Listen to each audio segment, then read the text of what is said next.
नमस्कार दोस्तों, बरेठा जीएस में आप सभी का हार्दिक स्वागत है। मैं आपके समक्ष फिर से उपस्थित हूँ एक छोटा सा और बेहतरीन टॉपिक लेकर। जी हाँ, एक छोटा सा और बेहतरीन टॉपिक लेकर। क्या आप जानते हैं जनरली हमें रात में ही नींद क्यों आती है? जी हाँ, आपने सही सुना। क्या आप जानते हैं जनरली हमें रात में ही नींद क्यों आती है? नहीं जानते तो चलिए आइए जानते हैं इसका क्या कारण है जिसकी वजह से हमें रात में ही नींद आती है। दोस्तों, हॉर्मोन्स हॉर्मोन्स के बारे में आप लोग जानते हैं। हमारे शरीर में अलग अलग प्रकार की क्या पाई जाती हैं? हॉर्मोन्स पाए जाते हैं, है ना। इसके अलग अलग कार्य होते हैं, लगातार ये डेवलप करते हैं, जिसके कारण हमारे शरीर में लगातार परिवर्तन होते रहते हैं। जैसे हमारी लंबाई का बढ़ना या बौनापन, ये किसके कारण है? हॉर्मोन्स के। नाखून का बढ़ना, बाल का सफ़ेद होना, बाल का बढ़ना, साथ ही साथ हमारे जो यूरिन है उसकी मात्रा कमी और वृद्धि होना, ये किसके कारण होते हैं? हॉर्मोन्स के कारण। यहाँ तक कि जो हमें रात में नींद आती है उसका कारण भी कौन होते हैं? हॉर्मोन्स होते हैं। कौन होते हैं? हॉर्मोन्स होते हैं। ठीक है, तो हॉर्मोन्स, ये हॉर्मोन्स निकलते कहाँ से? ये सबसे बड़ा प्रश्न है। इसका निर्माण कहाँ से होता है? तो आइए जानते हैं इसका निर्माण होता कहाँ से है। जैसे कि आप लोग सभी जानते हैं, हमारे शरीर में विभिन्न प्रकार के अंग पाए जाते हैं। क्या पाए जाते हैं? अंग पाए जाते हैं, अर्थात ऑर्गन्स पाए जाते हैं। हमारे शरीर में विभिन्न प्रकार के ऑर्गन्स पाए जाते हैं। इनमें से कुछ ऑर्गन्स इस प्रकार के होते हैं जिसमें से रस निकलता है। किसका स्त्राव होता है? रस का स्त्राव होता है। ऐसे ऑर्गन्स को ग्रंथियां कहे जाते हैं। ऐसे ऑर्गन्स को क्या कहा जाता है? ग्रंथियां कहा जाता है, अर्थात ग्लैंड्स। इसके मुख्यतः 3 प्रकार के होते हैं। अगर इसको हम लोग बांटे तो 3 प्रकार के होते हैं।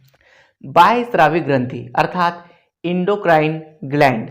इंडोक्राइन ग्लैंड में रस का निर्माण होता है। किसका निर्माण होता है? जूस का निर्माण होता है, अर्थात रस का निर्माण। तो रस का निर्माण कहाँ पर होता है? बाह्य स्रावी ग्रंथि में।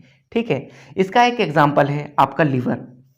आपका लीवर एक एग्जाम्पल है। लीवर एक ऐसा अंग है जहाँ से रस का निर्माण होता है। तो कौन सा रस? पित्त रस। कौन सा रस? पित्त रस। पित्त रस का निर्माण कहाँ पर होता है? लीवर में, जिसको हम लोग बाइल जूस भी कहा जाता है। अच्छा, अब हम लोग चलते हैं अंतःस्रावी ग्रंथि। अंतःस्रावी ग्रंथि अर्थात इंडोक्राइन ग्लैंड। इंडोक्राइन ग्लैंड में होता क्या है? जिस प्रकार यहाँ पर रस का निर्माण हो रहा है, उसी प्रकार वहाँ पर हार्मोन्स का निर्माण हो रहा है। किसका निर्माण हो रहा है? हार्मोन्स का। ठीक है, हार्मोन्स का निर्माण कहाँ पर हो रहा है? अंतःस्रावी ग्रंथि। ठीक है, अब अंतःस्रावी ग्रंथि का एग्जाम्पल है आपका हमारा किडनी। किडनी के जस्ट ऊपर में, हमारी जो किडनी है उसके जस्ट ऊपर में हार्मोन्स का निर्माण होता है। ये तो है हमारे एक अंग का प्रारूप, जिसमें हमने बताया कि यहाँ पर हार्मोन का निर्माण होता है। इसी प्रकार अलग अलग अंगों में अलग अलग हार्मोन्स उसकी उत्पत्ति होती है। मिश्रित ग्रंथि अर्थात मिक्स्ड ग्लैंड। मिक्स ग्लैंड, जहाँ पर ऐसे अंग जहाँ पर रस और हार्मोन्स दोनों निकलते हों, रस और हार्मोन्स दोनों निकलते हों, उसको बोलते हैं मिक्स ग्लैंड। क्या बोलते हैं? Mix gland. इसका एग्जाम्पल है हमारा अग्नाशय।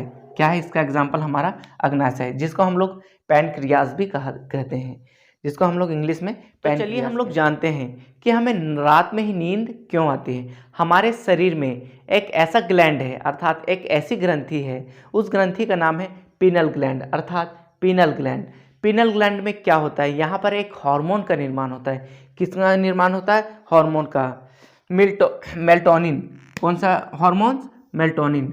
और यही मेल्टोनिन जो है हमें सोने पर मजबूर कर देते हैं। ये हार्मोन जैसे ही रात होता है ये एक्टिव हो जाता है। क्या हो जाता है? एक्टिव हो जाता है, अर्थात जब अंधेरा होता है तो ये एक्टिव हो जाता है, बहुत ही मात्रा में ये हार्मोन बनाने लगता है और हमें नींद आने लगती है।